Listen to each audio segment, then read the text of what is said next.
മലയാളികൾക്ക് മത്തിയില്ലാതെ എന്തൂണല്ലേ. കിലോയ്ക്ക് 400 ആവട്ടെ 500 ആവട്ടെ, ഒരു ഇച്ചിരി മത്തി പൊരിച്ച ചോറ് ഇല്ലാതെ എങ്ങനെ തൊണ്ടേന്ന് ചോറിറങ്ങുമല്ലേ. ഒരു മത്തി ഫ്രൈയും കൂട്ടി നല്ലൊരു ഊണ് കഴിക്കാം. വായോ.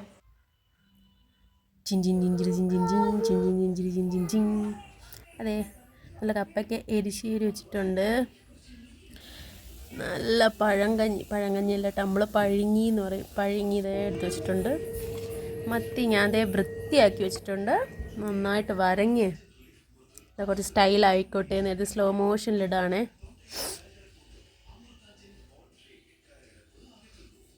നമുക്കതിനെ കുറച്ച് മസാലയൊക്കെ പുരട്ടേക്ക്, സിമ്പിൾ മസാല, മുളക് പൊടി, മഞ്ഞൾപ്പൊടി, ഉപ്പ്, അത്രയും മതി. വേറെ ഇടിപിടി കിടിപിടി ഒന്നുമില്ല.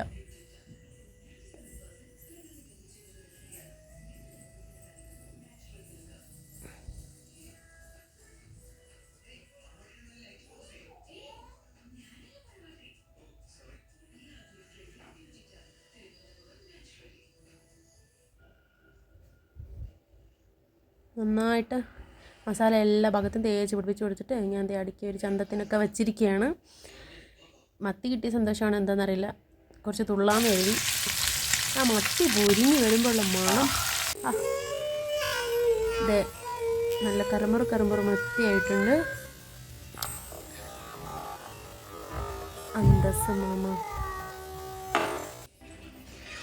ഞാൻ കുട്ടികൾക്ക് വാരി കൊടുക്കുകയാണ്. അത് അടുത്ത വീട്ടിലൊരു കൊച്ചാണ്, അവളെ ഉരിപ്പുണ്ട്. അങ്ങനെ 3 പേർക്കും ഞാൻ ചോറ് വാരി കൊടുക്കുകയാണ്.